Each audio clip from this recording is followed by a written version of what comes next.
Every day, there's a battle for your mind raging. Information coming from every angle with the will to deceive. Fear not. You found the place for truth. The voice of a generation that still has the will to believe in the greatest country in the history of the world. This is the Charlie Kirk Show. Buckle up. Here we go. All right, welcome to the Charlie Kirk Show. I am joined on set today by two absolute legends and rock stars. This is just the start. Mikey McCoy, Chief of Staff at Turning Point USA, and Joe Bob Tai Lei-Fee. Where's the other legend and rock star? You're looking at him, man.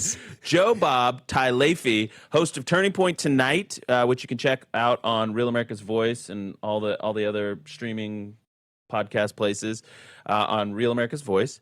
And you're also a comedian, and you are a Turning Point USA contributor. Welcome, man. Thanks for having me. Yeah, you have been, you were on with Charlie a number of times on this show, so it's wonderful to have you back on, and you're actually touring with Megyn Kelly right now. Yeah, and that has been a wonderful and wild experience.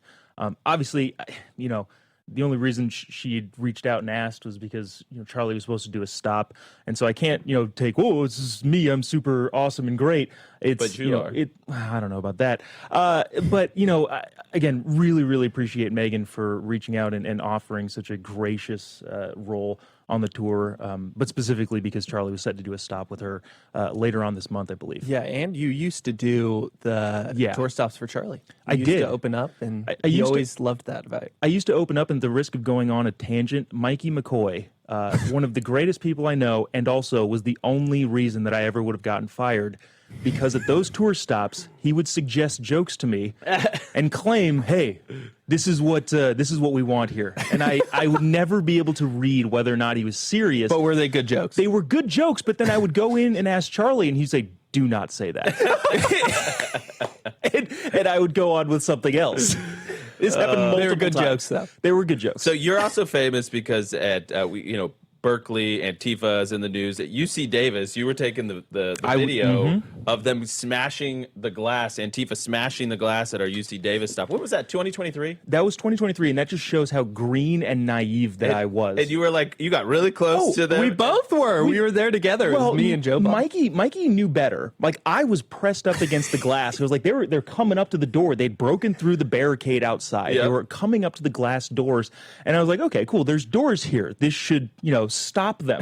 Not thinking in my head that they were going to smash the glass in on my face. I was standing back a little bit. Yes. Joe Bob was getting hit with shards. Oh, yeah. The best part is where Joe Bob just goes, whoa, whoa, whoa. Yeah, I believe Greg Gutfeld made fun of that Yeah. on his show later that evening because I was, again, kind of like, is this happening? Yeah. And that was an interesting experience, to say the least. What's interesting? Anyways, it's fine. I'm getting texts and distracted. It doesn't matter. So, listen, we have a lot of things to do in the news today, and I want to get through it because we have a packed show. We got Trista McLaughlin coming on at second half of this hour as well to talk about Operation Midway Blitz. Huge actual success story there that I don't think is getting enough attention. And then we have actor and comedian Rob Schneider, who I'm just going to let you just riff with him. That's my plan. I was with him Monday at Berkeley. That's my plan. And then we also have Allie, Beth, Stuckey joining us. It's going to be a good time. And yeah, we've got some great clips of you and Charlie laughing it up. Joe Bob, we should put these images up if you have them, just because once we look at this. This is you and Charlie laughing. Joe Bob and Charlie. I don't have pictures like this with Charlie because I'm not as funny as you. But do you want me to tell you the story of what we were talking about there? Yeah, which one? That first clip? That first clip, yeah. And I know the radio audience can't see it, but we're laughing it up. Because, so in this particular clip, I was showing Charlie all of the things that he would sometimes do wrong on campuses. Because at this point in time, I was kind of mingling with the crowd, trying to like get in with the Trantifa folks and ask them questions. And Charlie, in this particular clip, saw me in the audience and waved. As in, like, I know that guy. He's my friend, and I'm like, dude, I'm supposed to be stop. Incognito. Yeah, because you would go out on campus as kind of the like you would present left leaning. You were like, well, I wouldn't necessarily. You were left coded. It was. But you're not white. It was the racism in their hearts. Yeah, exactly. A brown guy with earrings can't possibly agree with Charlie Kirk. Right. And so I was able to talk to people, and in this particular clip, I was showing Charlie, hey, don't do this. Because please don't out me. Yeah, this is very obvious, and it's gonna cause a problem for me. Yeah, no, it absolutely it's good to call that out, and Charlie would love to kind of like mess with people. And anyway, so we have news to get to, and I think there's Epstein news, there's H-1B news, like Dems are actually in disarray because the government's about to open up today, which is everybody's pointing fingers at them, and we should absolutely encourage them to fight amongst each other. I think that's really important. But one thing that is very close to my heart, and I think it was close to Charlie's heart, I know it was, is this H-1B discussion. So I want to play this cut, and this is coming up now because, Trump's talking about 600,000 Chinese students and colleges and H-1B. And I want to get your reaction in the audience. So please, we're going to be reading your emails here and reacting to them live on air. Freedom@charliekirk.com, freedom@charliekirk.com. Send us your emails, please. Let's go ahead and play. It's a little bit of a longer clip. 228. This is President Trump on with Laura Ingraham talking about H-1B visas. Republicans have to talk about it, Laura. And does that mean the H-1B visa thing will not be a big priority for your administration? Because if you want to raise wages for American workers, you can't flood the country with tens of thousands or hundreds of thousands of foreign workers. You also do have to bring in talent. We have plenty of talented people here. No, you don't. We don't have talented people here? No, you don't have certain talents, and people have to learn. You can't take people off an unemployment line and say, I'm going to put you into a factory where we're going to make missiles, or I'm going to put How did we ever do it before? Well, I'll give you an example. In Georgia, they raided because they wanted illegal immigrants out. They had people from South Korea that made batteries all their lives. Making batteries are very complicated. It's not an easy thing and very dangerous. A lot of explosions, a lot of problems. They had like 500 or 600 people, early stages, to make batteries and to teach people how to do it. Well, they wanted them to get out of the country.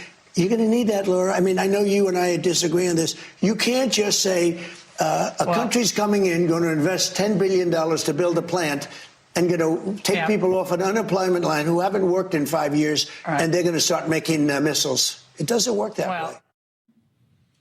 All right, so it's a longer clip, but there was a lot there, right? We're talking about, do Americans have the necessary skills in these high-tech environments? I think that's ultimately what he's getting at. And what do you do about H-1Bs? So this is a hugely contentious issue. There's people of good faith on both sides of it. Joe Bob, you're not white. What's your take on it? Well, it's the second time I said that, but I didn't get a reaction the first Hold on, time. let me put a qualifier in there as Libs would. As the son of an immigrant, I will say this. Can we have two thoughts in our head at one time? I think this audience is smart enough to be able to have two thoughts simultaneously. Yeah. One, yes, we want these jobs to go to Americans. We want these jobs to go to American citizens. And at the same time, I think this is one of Charlie's biggest points when he wrote this book called College is a Scam, saying we are not educating the people in this country in the way that is going to be beneficial to their future jobs in this country. So on one hand, I want all these jobs to go to American people. On the other hand, we got to fix our education system so that these people can be qualified, because that really seems to be Trump's main point there, is that, well, we don't have enough qualified people to do all of these jobs. And I want those people to be qualified and be Americans. But the problem is our university system and our education system is so bogged down with liberal woke nonsense that we unfortunately don't, sometimes, and Trump would say it, don't have the talent. And I think that's possible, but it's going to take reevaluating where our education system is in order to bring Americans up to speed so we don't need to farm out or outsource any of these jobs. Well, I completely agree. We were big advocates when Charlie was around of trade schools, of tech trade schools. I think there is a misalignment between our higher education system and the jobs that exist in the economy. There is absolutely truth to that. And by the way, robotics is coming.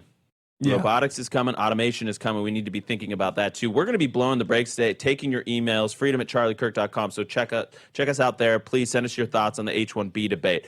I want to tell you really quickly about Patriot Mobile, our good friends there. Patriot Mobile, they are the only Christian conservative wireless provider in the country. They've been great friends of this show for a long time. Glenn and the team are fantastic, and they've been doing this for 12 years. So you can keep your phone. You can upgrade your phone with them. You're going to be calling Americans as we talk about this. This is an American call center. They'll make it all easy for you. Go to patriotmobile.com/Charlie. Use promo code Charlie for a free month of service. That's promo code Charlie for a free month of service. Or you can call them at 972-PATRIOT. Call them at 972-PATRIOT. Get the dual SIM. For the love. Get the dual SIM. It's what I use. It is the best. 972-PATRIOT.